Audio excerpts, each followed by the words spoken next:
Well, it missed the scene just moments ago when Nick Wallenda defied any manner of odds, kneeling at one point, knowing the end was hand, pumping the fast-flowing kisses to the thousands and thousands and thousands, picking one lucky fan out and pointing to them as he made his way into history, becoming the first person to ever traverse Niagara Falls on a tightrope. And again, there was one person not here to receive him tonight. Grandma Jenny in Sarasota, Florida, so nervous she couldn't bear to be here to watch. Tears in his eyes, he's making the call he promised to make. He says, first, let's listen in.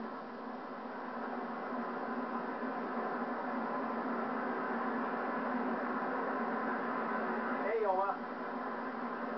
I love you. I made it. I did. I love you. I promised you'd be the first person I called, and I fulfilled my promise. I love you. I'll call you later on tonight. Love you, Oma. Bye.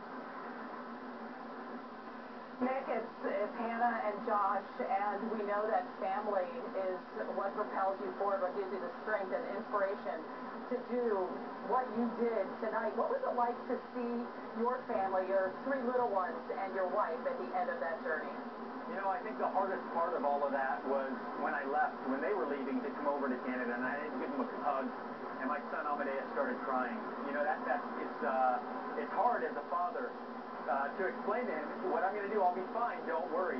But extremely emotional too, and I almost lost it there, but I kept in control, and then of course my wife started to cry, which makes it even harder.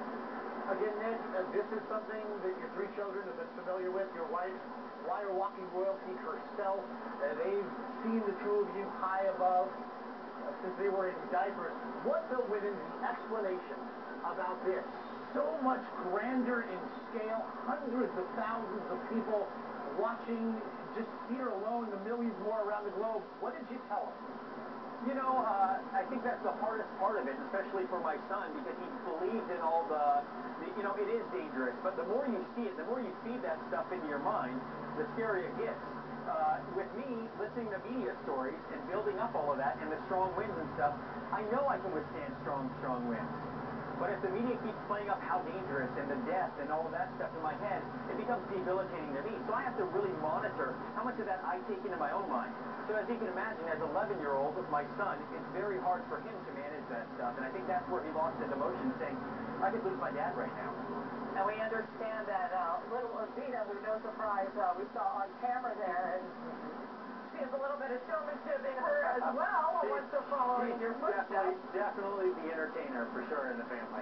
As are you. I'm imagining you're not sitting still for long. How do you possibly top what you did tonight? What's next for Nick Wallenda? Well, you know what? I just happen to have the permit to be the first person in the world to walk a tightrope over the Grand Canyon.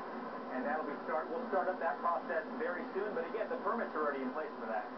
What on earth will go into that, Nick, very quickly? How far a walk will that be? It's nearly a mile across, and it's about 1,400 feet above the ground. Well, Nick, if you're looking for a network, I think I have one in mind. Sounds good. Love you guys. And Nick, I don't think we would put it past you. I think after watching tonight, you can accomplish just about anything you set your mind to. What is it like to have now come to this place where it's all over? You've only had a few minutes to let this sink in. How will you look back on this night? You know, it hasn't sunk in yet. As you can see, I'm grinning from ear to ear because I've realized I'm here. I've made it. But this is something that I've played over and over in my mind for the last 20 years. And to finally be here at this point, it is very surreal. And as I said as I left that wire, I'm extremely blessed to be where I am. Such an interesting perspective. Indeed it is. To be grateful for this opportunity. I want to bring in Bill Weir. Bill, again, your beats at ABC include innovation and technology, but boy, did we just see some good old-fashioned endurance and elbow grease as our man Nick Wallenda walked his way into history. The only technology this guy needs is a pole and his elk skin slippers. Unbelievable. We're all still gobsmacked on this side, on the American side of the border, having watched it. Is Nick still wired up? Nick, can you hear me? I can hear you. Congratulations, my brother. Way to do it. I can't wait to see you in person. Oh, man. Listen, I got to ask, I was reading some of the Twitter and all of that, and we actually talked about this earlier in the week. You wear your faith on your sleeve. You believe that there was divine intervention to get you the permits to do this tonight.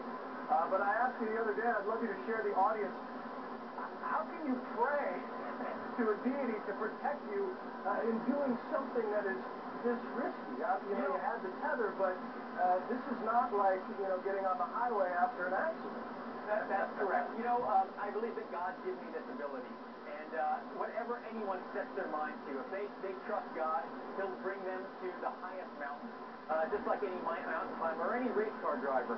But I believe that God opens and closes doors in our lives, and I believe that there's divine intervention, as you mentioned, in everybody's lives. And as long as we're willing to access that and believe in faith, God provides for us. Hey, Jay, I also want to say congratulations. One of the most amazing things that I've seen in the past couple of days is the amount of time you spent with kids, talking to them about what you were doing and telling them to follow their dreams. A few words of inspiration to the kids, the thousands of them who gathered on both sides to see you tonight. I always tell people what my great-grandfather passed on from generation to generation, and that is never give up. No matter what you're challenging or what your goals are, set your mind to it and never give up. Throughout this entire process, 2 years in the making, we had the door closed on us many, many times. Many government agencies said never, not in a million years. Many government officials said the same. But you know what? We fought the good fight and never gave up. And look what we've achieved, a dream. Something that people said was unimaginable, impossible. And I just fulfilled that dream. So I hope that what I do and what I just did inspires people around the world to reach for the skies. And you did. Josh, Anna? All right, Sam. Great message. Very quickly want to thank the national parks, both over there on the U.S. side and here on the Canadian side, for hosting us, and for all the crowds, the hundreds of thousands of people who came out tonight. We'll have more about that on Nightline tonight. And you know what? Dwayne Wade and LeBron James and Kevin Durant and Russell Westbrook, eat your heart out, because not even the greatest athletes in the world could do what Nick Wallenda did tonight. But boy, can they play basketball. And we're going to see it, the NBA Finals tied at a game apiece. You can see it right here on ABC Game 3.